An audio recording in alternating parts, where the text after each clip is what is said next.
All right, folks, thanks so much for joining our episode of the Tribe Exchange today. We're very excited to have Dr. Douglas Jacoby on with us today. Douglas holds a degree from Duke University in History, an MTS from Harvard in New Testament, and a doctorate from Drew University in Christian Education. He also serves as an adjunct professor of theology at Lincoln Christian University and a professor of theology at Rocky Mountain School of Theology and Ministry. Doug has been an international teacher and speaker for decades. He's been debating and teaching, doing classes and preaching in over 100 nations around the globe. He's also an accomplished author. I tried to add up how many books on his website, and the scrolling just kept going. I lost count eventually, but there are many, and quite profound in his authoring. He's also just a treasure to our family of churches here for us, and we're really just honored to have him on the show with us. Douglas, thanks for being with us, and also you're welcome. Good to see everybody. Good to see everybody. Douglas, man, you have left us for Scotland. Can you tell us, before we go into deep waters, why do I sense a deep sense of betrayal? I go to Europe, you from Europe to America, you go from America. Christian, you're a traveling man as well. The map behind me is the British Isles, where I've lived twice before, but my wife is British. So yes, we thought, before we get too old, my last 5 years before retirement age, not that we're going to retire, but the last 5 years before that time, we wanted to be back in the UK.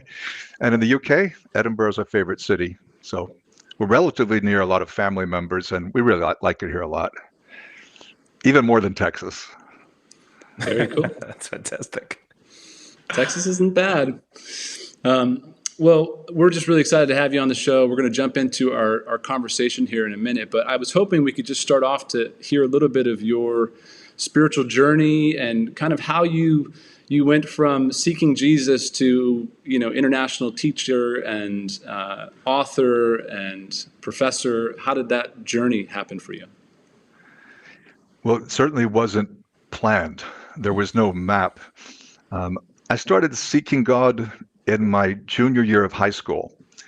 And by the time I went off to university at Duke, I was looking pretty seriously. And I had been there about 24 hours when a couple guys knocked on my door and they invited me to a group discussion. So I became a Christian really just a few weeks after I turned 18.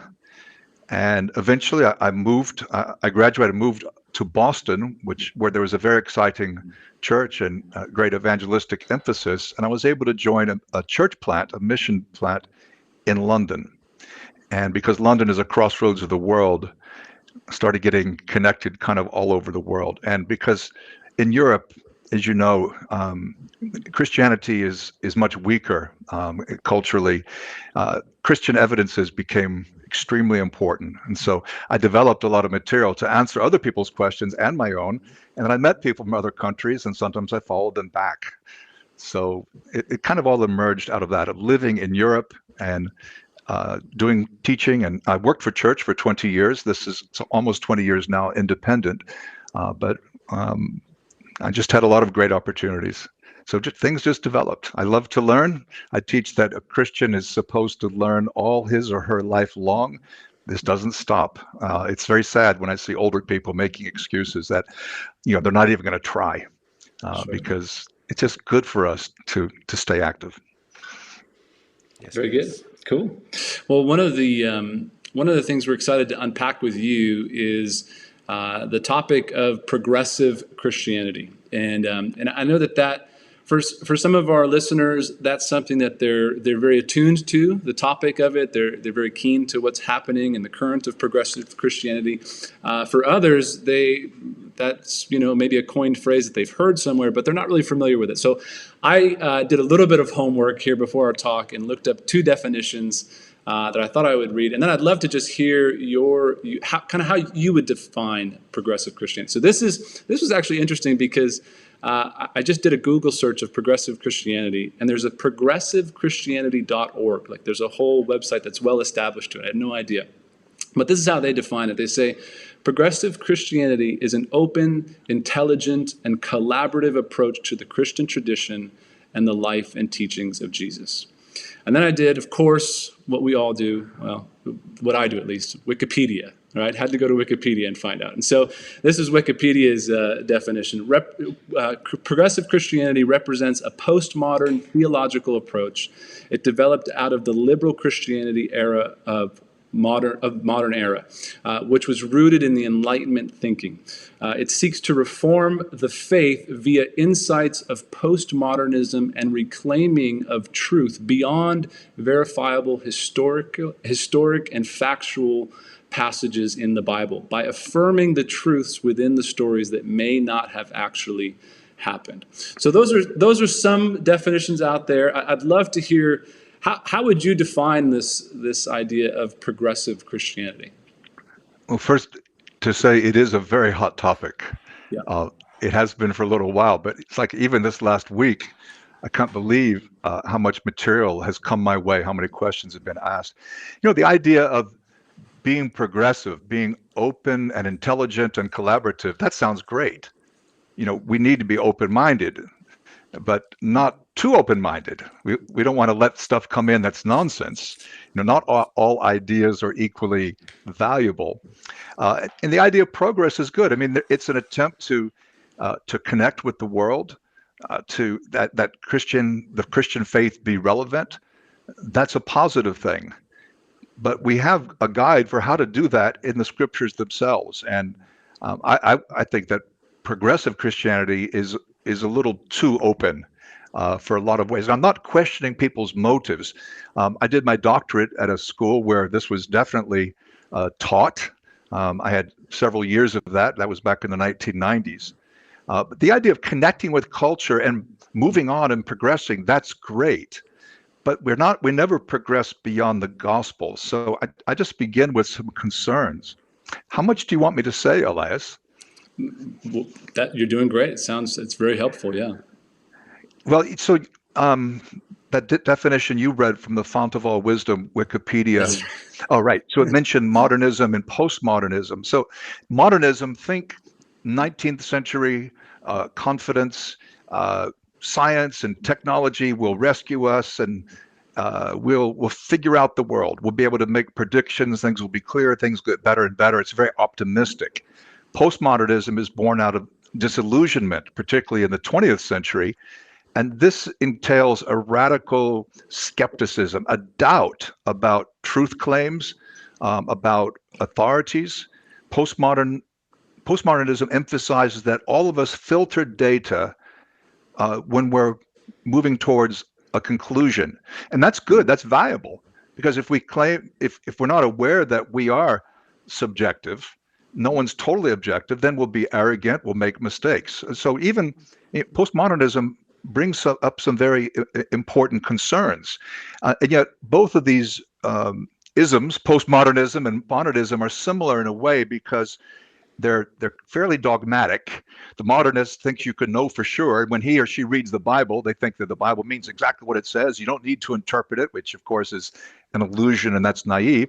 But the postmodernist is maybe equally dogmatic in rejecting confident claims and blithely unaware that there's a deep subjectivism even within postmodernism. Now, I've mentioned skepticism about truth claims. In postmodernism, and even if you've never heard that term, it's kind of the default philosophy, it seems today, of the university and the media and many institutions. Truth claims, there's not a truth, there are truths. So you have people saying, my truth, or that's her truth. Sure. Stephen Colbert talks about claims that are truthy. Like, true? Like, really true?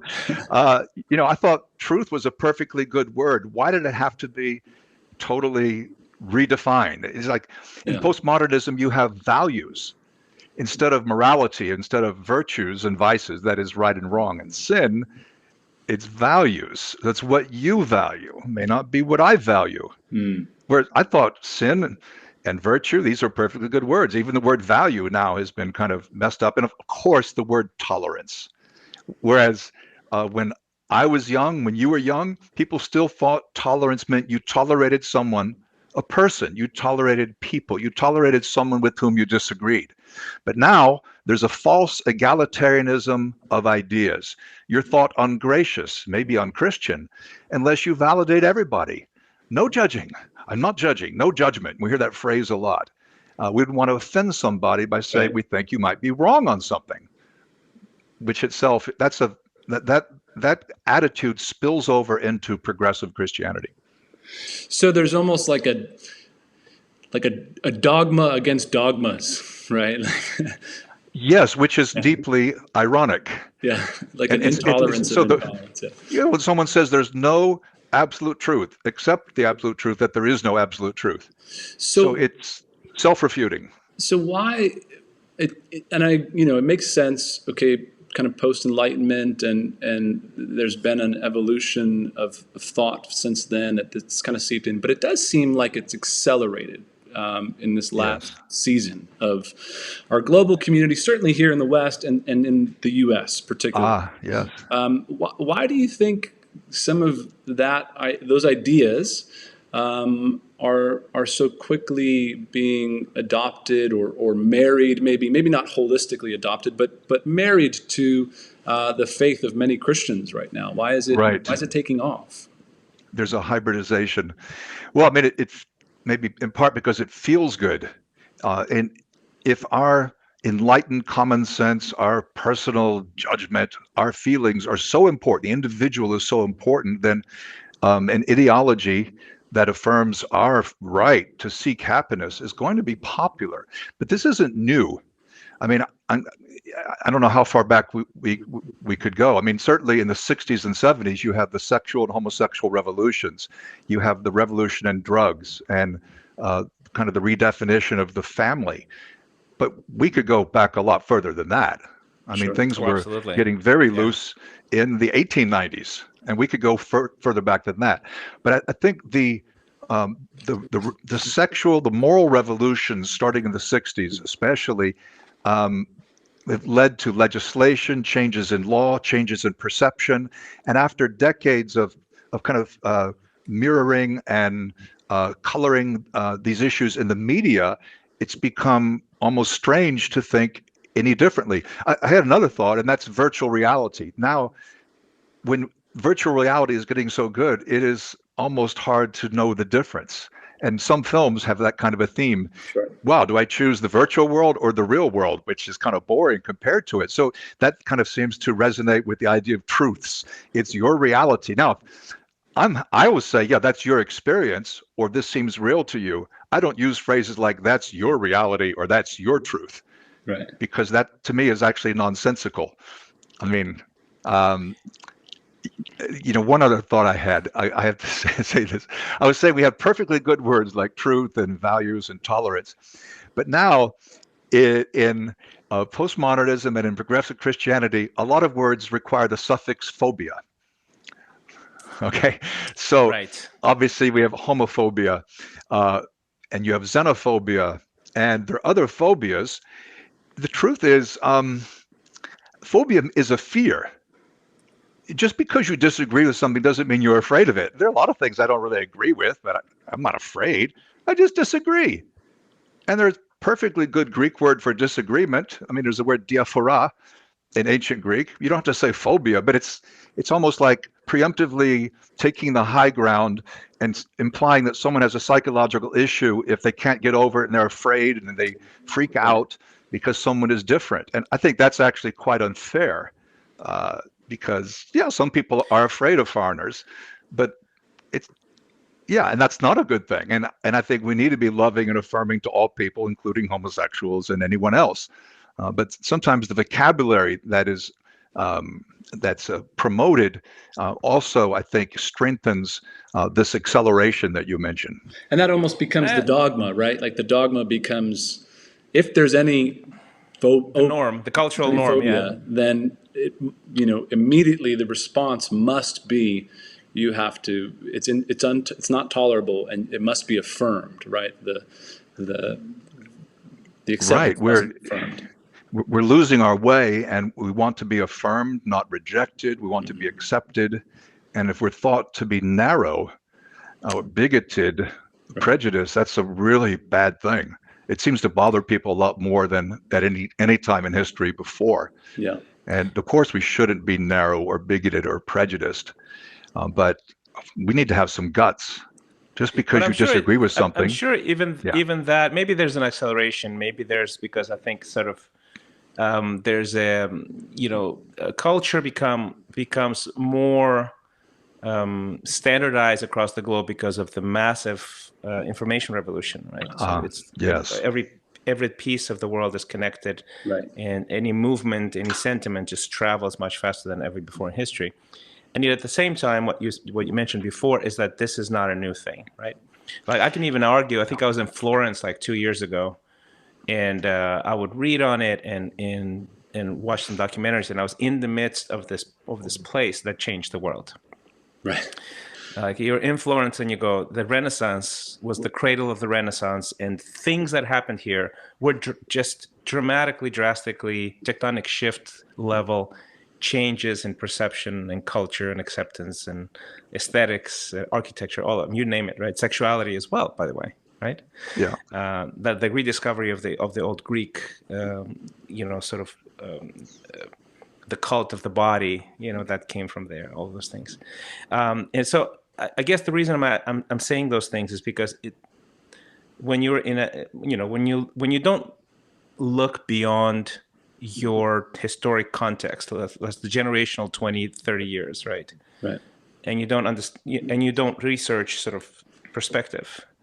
I think one of the things that could be easily grasped as a position is progressive is this, and the progress has taken us this far, therefore this is the affirmed right set of, let's say, moral values, right? And yet almost all of those moral values that we see affirmed now, and we see this is 2021, have been affirmed and standardized in previous generations and centuries and even millennia. Sure. Right. So people act as though this is new, or what happened, or these laws have changed. This is not new. Every development has antecedents.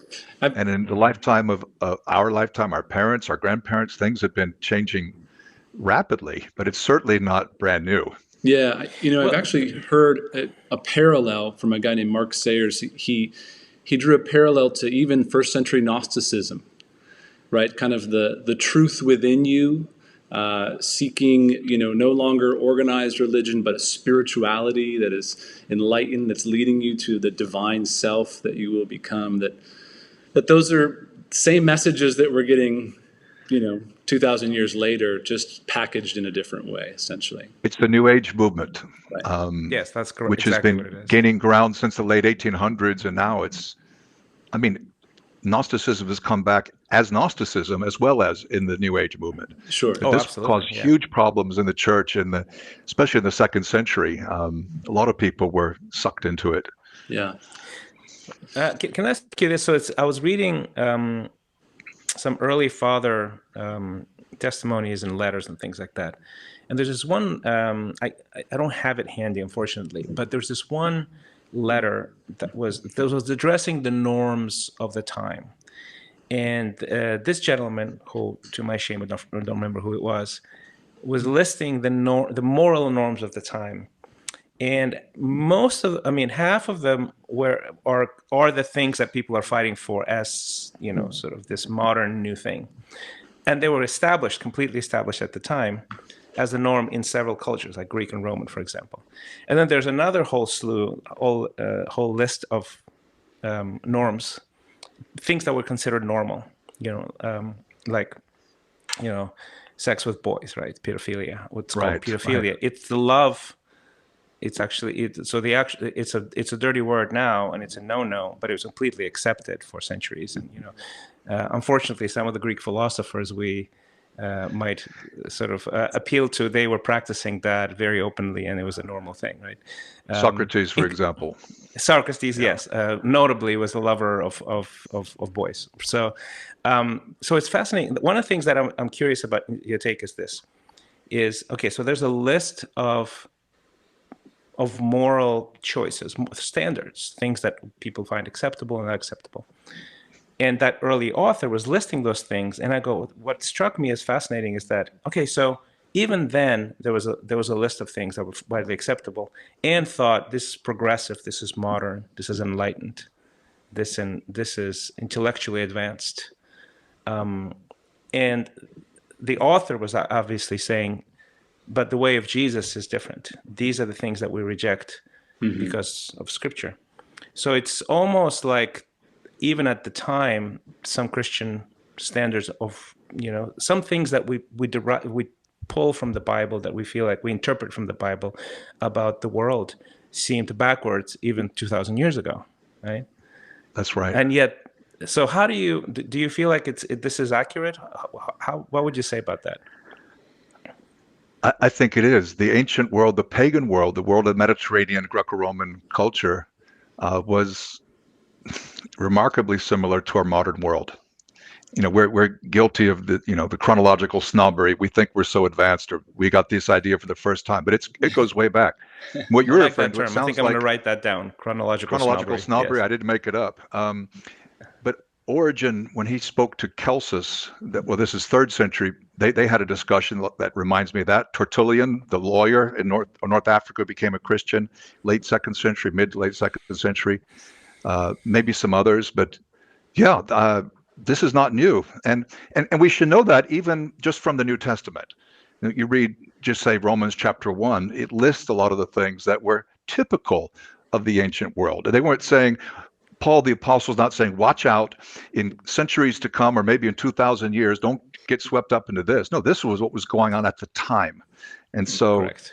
When people say the Bible is not relevant, then I just think they haven't read the Bible, and they don't know much about the ancient world. So they don't know Bible or history, or they would see the incredible match, not only back then, but also today. Yeah. Doug, I think part of why this topic resonates for me personally is my day in and day out, my week, my vocation is wrapped around a community of Christians, and that's my closest network. It's who I spend the most of my time with, and yet I'm seeing some of the pull, right? There was one talk that you gave where you said, progressivism is a failure to resolve the tension between the attraction to the world and the resistance of the world, and that there's that tension as followers of Jesus, kind of like you talked about just a minute. There's always been a narrow way, which now maybe seems too narrow to a relevant truth society. But I guess, why is that? What are some of the underlying ingredients that attract us as followers of Jesus to some of these other narratives, that whether they were first century narratives or 21st century narratives? What is it about us? Well, of course, there's a strong individualism I mentioned before that runs through progressive Christianity. So it easily becomes all about me, and that can be attractive. People usually would rather talk about themselves than talk about you. That's just the way people are. There's a selectivity. We like a menu. We don't like to be told what to order if we're at a restaurant. Today, we want a spiritual salad bar. Yeah, it's a spiritual salad bar, right? 2 Timothy chapter 4, that kind of idea. And surely progressive people, they're reading things. It's not just their reading of current events and history that's selective. The reading of the Bible is very selective. I like the way Daniel McCoy of renew.org puts it. Can I just give a quote here? Sure. At the end of the day, Daniel says, it's a question of which surgeon we should trust with the knife. God's word as a double-edged sword that penetrates to dividing soul and spirit, joints and marrow, Hebrews 4, or do I trust in my own ability to cut and paste, picking and choosing until the Bible's claims trouble me no more? So it's that kind of sense that I'm entitled to choose. No one should force me or limit my options. And but they're also, I think it's another thing that's very attractive is anything that gets us more into the Bible. Progressive Christianity does say, let's look at these texts and let's ask some probing questions, because most people read so little Bible, and I'm talking about churchgoers. Right. Most people read so little Bible. When they're pointed to certain text and then they're given a different way to look at it, and it resonates somehow, they get excited, even though the method is crazy. I can explain more about that if you want, but I think what progressives are doing with the scriptures fascinates people. Yeah, I would love for you to unpack that a little bit, because I think there's kind of a commerce of ideas that are happening between the scriptures and other frameworks, whether they're political theories or whatever, there's becoming we'll take a little bit of this and a little bit of that, and this is now how this in theory looks in practice. And what it quickly goes from just kind of pulling on the heart chords and the sincerity and authenticity of people to want to see things differently, or to want to have insight, or to want to grow in there, to, okay, now we can actually put some things into practice. And we're seeing that, right? We're seeing that even in the church, whether it's deconstructivism, right? It's starting to kind of have an impact. I'd love for you to unpack that a little bit, please. There are a lot of words like deconstructionism, which comes from postmodern philosophy, Jacques Derrida, and this is decades old. Again, it's nothing new. Intersectionality is a newer term, but one I like is intertextuality. Intertextuality is reading between the lines, like the text, between.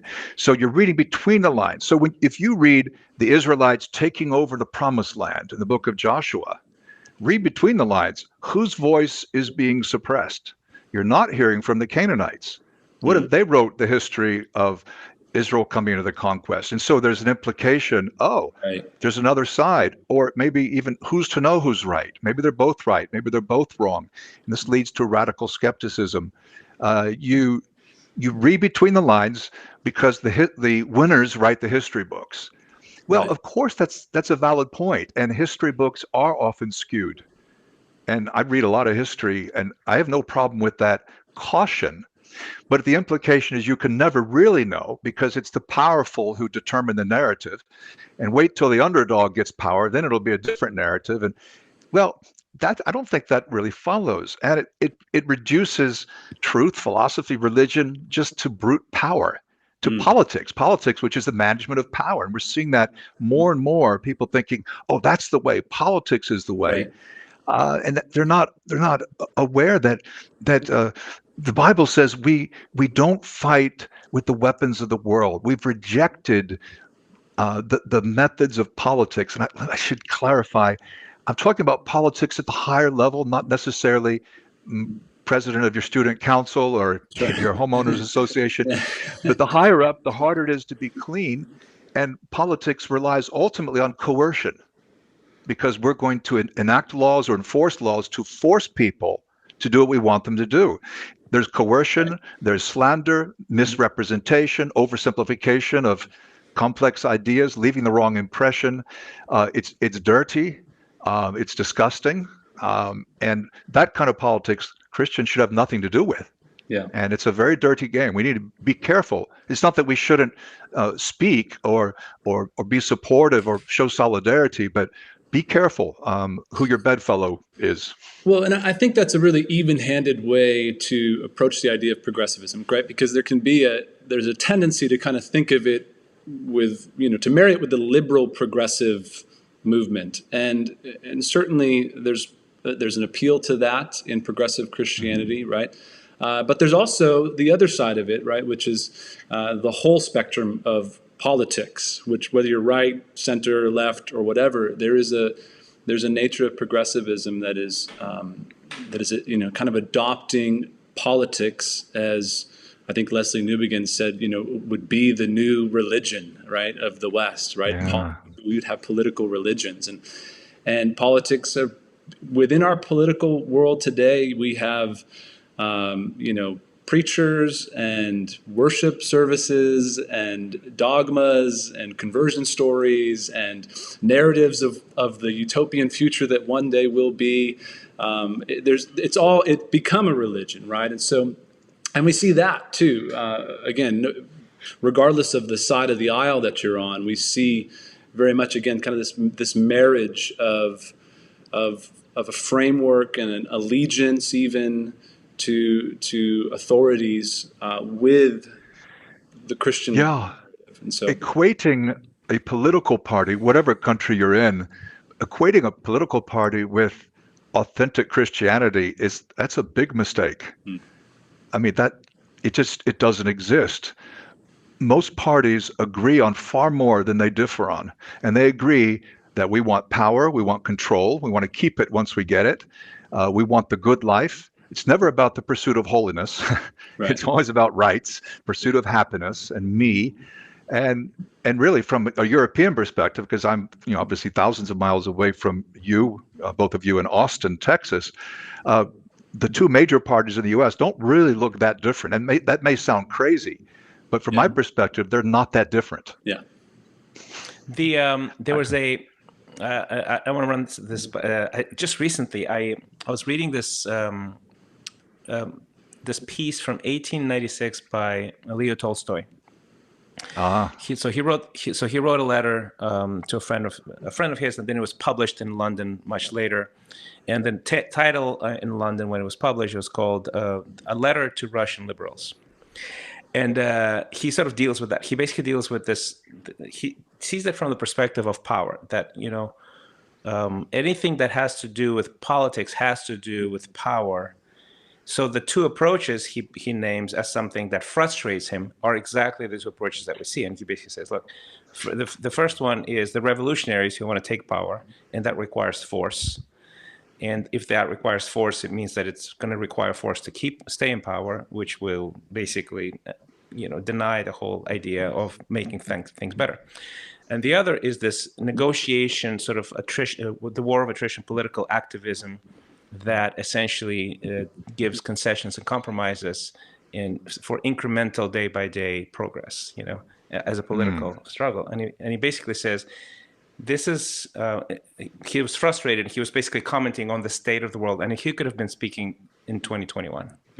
He basically says, this is wrong because of the use of force, right? The revolution part, Right. The upending of everything and the force to keep it. This is wrong. And he says, this is wrong, the other side, because you compromise.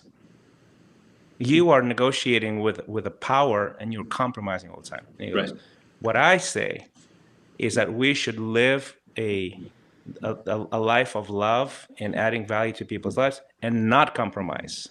And if enough people do it, that produces change. And I thought, oh my gosh, this guy, Tolstoy wrote this in 1896, and he could have been speaking to us. Right. Now, you were reading him in the original Russian, right? Yes. Yeah, because that's your power. But he was proved right. I mean, you had after the revolution, 1917, or just go further east into China, and after 1911, his words are borne out powerfully, and they are. Whereas power, the power that Jesus represents and the power the New Testament talks about is not political power. It's resurrection power. Rather, weakness is exalted. You could see the opponents of the apostles exalted position and honor and being politically correct, and it was really all about them, their power. And Paul says, no, it's weakness. It's our willingness to suffer. This is the mark of true leadership. It's not our power, our influence, our accolades. It's very hard. I just wish people would read the New Testament. I wish Christians would read the New Testament and not just read odd verses here and there, but read entire books. Read all of 2 Corinthians, and you'll see that, wow, there's a very different understanding of power between Paul and his opponents who are destabilizing the Christian community. I'm reading through the Sermon on the Mount with my boys. I have 4 young boys, and we do these morning devotionals. And we take little chunks of the Sermon on the Mount at a time. And we're in Matthew 7 now, and we read yesterday Saturday about the good trees and the bad trees, right? And the good fruit and the bad fruit. And they're very curious. Okay, well, because these bad trees are going to get thrown into the fire, and they don't want to have that happen. And how do you determine if you're a bad tree or a good tree? And what is? And my wife, kind of from the kitchen, she said, well, you can tell by how they treat people. What is born of their relationships, and I think this is what's clear to me in any kind of political conversation is that no side is the kingdom of heaven as long as there's the demoralizing and the judgment and the vitriol that's coming towards other people, other humans, right? It then ceases to be of the kingdom of God, right? But there are hints within each narrative of how you treat people, and whether it's progressive or it's conservative, there's an appeal to, I think, a sincere desire to want better for yourself and for others in your community, your city, your country, whatever. What would be your advice to those who are, to us, who are swimming in that culture, right, where there's a little bit of truth, it's drawing, it's attractive, but ultimately what we see borne out is not the kingdom. How do we care? How do we get involved where it matters to us, where we see issues that matter? I mean, 2020 had a lot of issues that came up for people around social justice, around race, around politics, immigration, where there was a real sincerity to care for the other. But it's married to all this other stuff that at the end of the day, the fruit is really, it's not of the kingdom. So how do we navigate some of that? I think your kids are very fortunate to have you as a father. What you're sharing for Somewhere on the Mount is really great. How we treat other people says an awful lot about who we think we are in the sight of God. He's God. I have a few ideas, of course, but you mentioned Sermon on the Mount. I mean, how do we treat enemies? Matthew 5:38 to 48. This is that advice, along with what Paul says about enemies in Romans 12, is roundly rejected by every political party in my native country, the U.S., that I know of. They all reject that. Yeah. They say it's unrealistic. We're not going there. One thing I would say is read both sides. I read things written by people who I wouldn't agree with because they're atheists, but they're making some very good points about justice, say. Or maybe a radical feminist. Maybe I don't buy what she says all the way, but the book has some really great material. When I recommend a book to someone, it's not because I agree with everything in the book. It's because it'll make us think. But the problem is people, they just want to read one kind of book instead of both sides. Most people don't have the time or the energy, perhaps. So I have to be careful who I recommend books to. Asking the question, where does this lead? Now, that's not quite connected. Like I've been in a lot of trouble because I recommended Robin DiAngelo's White Fragility. Yes, it's all about power, and if she got her way, I'm not sure the world would be better, but she made so many great points. I think it's a great book, but still I would ask, if power was given to people with this agenda, where would it lead? Right. And where has it led historically? Right. And then I only have one other thought. That's, again, not to judge people's motives. Right. Just assume that the person you disagree with has a good heart. Assume that they're not stupid, because you think, well, if they disagree with me on something important, they're either stupid or they're evil. Well, they're not necessarily stupid, and they're not necessarily evil. But if we can teach the principles of Scripture, I think we can move together to a healthy place. So it's about grace. It's beautiful. I don't know what to add to that. I know that might be where we land. I think a long pause. Yes. Yes, that's a great cap, I think, to the conversation. I mean, we're all in favor of justice, right? That's right. No one's against justice. We need to practice justice and love mercy. Well, and walk humbly with our God. Yeah, that's right. And I think all of it is pointing to, when I love what you said, it's pointing us back to Jesus as the key to interpreting the present, right? And that, and in the first century followers and the apostles' teachings, they navigated a lot of the stuff that we're navigating. It's not new, but we have to do our research. We have to read. We have to read the lines and not just in between the lines, right?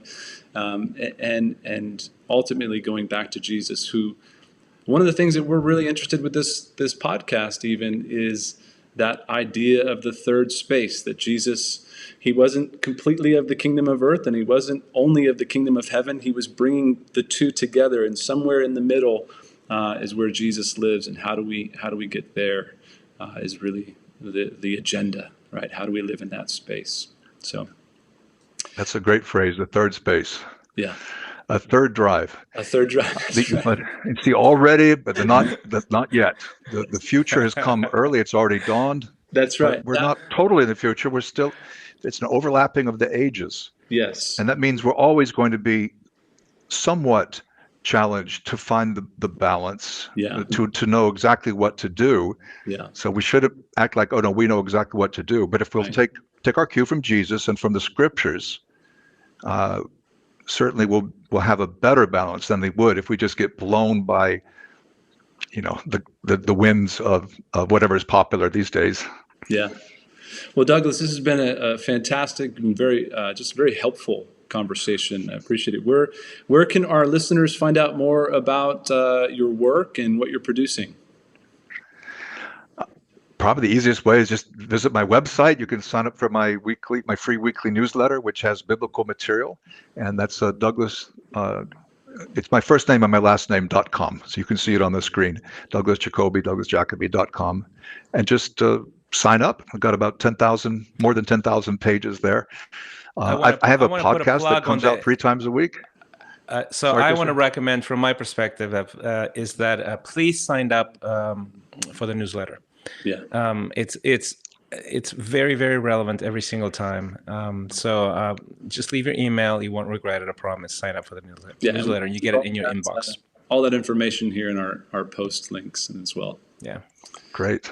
Douglas, thanks for being with us today. Again, we'll have to do it again. It feels like we could go for a long time on this conversation. I know we kind of rounded out the end there, but there's always more to be said, and we'd love to explore more. Thank you. I would love to visit you guys. It's still illegal to take vacation travel. That's against the law in this country. But that will change, and we will see each other, and it'll be great. Yes, we will. So thank you for the invitation. Great to meet you, Elias and Christian. Great to see you again, my friend. Love you, brother. Okay, love you.